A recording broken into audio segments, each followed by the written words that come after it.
మా యూనియన్తో కానీ అసోసియేషన్తో కానీ డిస్కషన్ చేయకుండా వాళ్ళ అమెండ్మెంట్ తీసుకురావడం, దానికి ప్రైవేటీకరణగా నాంది తీసుకుపోవడం, వాళ్ళ అన్ని రాష్ట్రాల్లో మన రకరకాలుగా మరి కొన్ని యూనియన్ పాండిచ్చేరి కానీ దాంతో ఉత్తరప్రదేశ్ కానీ మరి ఇంకా రకరకాల రాష్ట్రాల్లో పంజాబ్ కానీ రకరకాల రాష్ట్రాల్లో ప్రైవేటీకరణ చేసే పరిస్థితులు ముందొస్తున్నాయి. మీకు అందరికీ తెలుసు, దాదాపు మనం 15 నుంచి 10 సంవత్సరాల నుంచి నేషనల్ కోఆర్డినేషన్ నుంచి మన రాష్ట్రంలో ఎక్కడ ఏ రాష్ట్రం జరిగే కానీ మనందరం సమైక్యంగా ఉండి ఆ యొక్క రాష్ట్రాలకు మద్దతు తెలుపుకుంటూ ముందుకు పోతున్నాం. అయినా అక్కడ జరిగే పరిణామాలు, ఆ రకంగా జరిగే విషయాలు ఏమి చూసినా కానీ మన ప్రైవేటీకరణకు ముందుకు పోతుంది తప్ప ప్రభుత్వాలు, రాష్ట్ర ప్రభుత్వాలు మన వెనుకడిగే పరిస్థితి లేదు.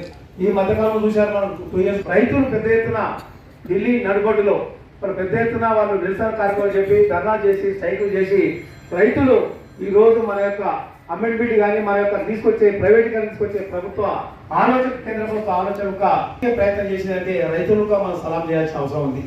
మన అటువంటి పార్లమెంట్లో అమెండ్మెంట్ చేసే బిల్లును మన ఏదైతే అడుగునే పరిస్థితిలో మరి రైతులుగా మన చేదోడు వాదోడుగా ముందుకు వచ్చి ఎల్సీ సెక్టార్ ప్రైవేటీకరణ అయితే రైతులు వినియోగదారులే కాదు మన మధ్యతరగతి కుటుంబాలుగా అది అధిక భారం మోపి ఈ యొక్క రైతు బిల్లులు ఏవైతే ఉంటావో ఆ బిల్లు కట్టలేని పరిస్థితులు వస్తుంది. కాబట్టి ఖచ్చితంగా ఈ ప్రభుత్వం ఆధీనంలో ఉండాలని చెప్పి ఆ రైతులుగా మనకు మద్దతు తెలిపి మా పార్లమెంట్లో బిల్లు ఆమోదం చేయకుండా ప్రయత్నం చేశారు.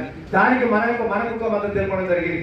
మరియు ఇప్పుడు ఈ మధ్యన జూలై 19 నాడు దేశవ్యాప్తంగా మరి యొక్క అన్ని ట్రేడ్ యూనియన్స్ కలిపి టోటల్గా ఈ యొక్క చట్టాలు ఏవైతే కార్మిక చట్టాల్లో చట్టాలను నిర్ణయం చేసే మరి కేంద్ర ప్రభుత్వం దాదాపు 25 చట్టాలు ఏదైతే కార్మిక చట్టంలో దాన్ని 4 భాగాల్లో విభజించి ముందు తీసుకుపోయే ప్రయత్నం కేంద్ర ప్రభుత్వం తీసుకొస్తుంది.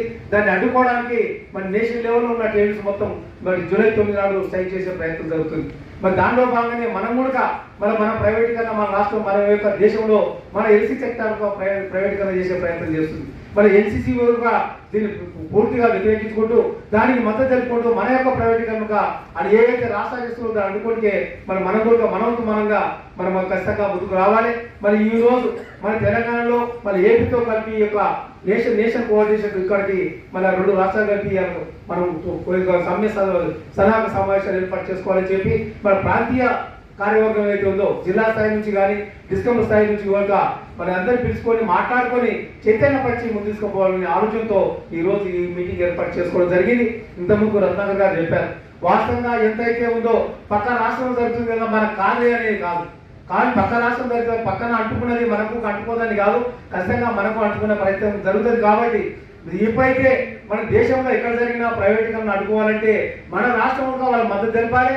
రేపు మన ప్రభుత్వాలుగా మన రాష్ట్ర ప్రభుత్వాలు కానీ మన డిస్కమ్ మేనేజ్మెంట్ కానీ తీసుకొచ్చే ప్రయత్నాలు మనం అడ్డుకుంటేనే రేపు పొద్దున మన భవిష్యత్తుగా బాగుంటుందని చెప్పి ఒకసారి మనంతా ఆలోచన చేసి సమాయత్తమై ఆ యొక్క రాష్ట్రాలకు మద్దతు తెలపాల్సిన అవసరం మనకు ఎంతైనా ఉందని మరొకసారి మీ అందరికీ మేము విజ్ఞప్తి చేసేది అంటే రేపు జూలై 9 తారీఖు తీసుకుపోయే నిర్ణయాలు ఎస్సీసీ ఉందో దానికి అనుగుణంగా మనం కూర్చొని మాట్లాడుకొని నిర్ణయం తీసుకొని ముందుకు పోవాలి.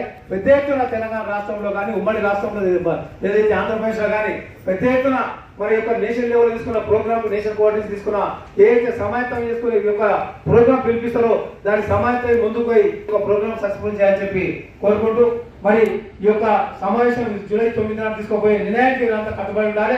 ఇక్కడికి వచ్చిన భక్తులు ఎవరైతే ఇక్కడికి వచ్చిన మన నాయకులు ఎవరైతే ఉన్నారో అన్ని జిల్లాలపై మరి ఈ యొక్క 9 తారీఖు జరిగే ప్రోగ్రామ్ సమాయత్తం చేసి మన ముందు తీసుకొచ్చి ఆ ప్రోగ్రామ్ సక్సెస్ఫుల్ చేస్తారని చెప్పి మనం చేస్తూ ఈ అవకాశం ఇచ్చిన మీ అందరికీ పేరు ధన్యవాదాలు జరుపుకుంటా.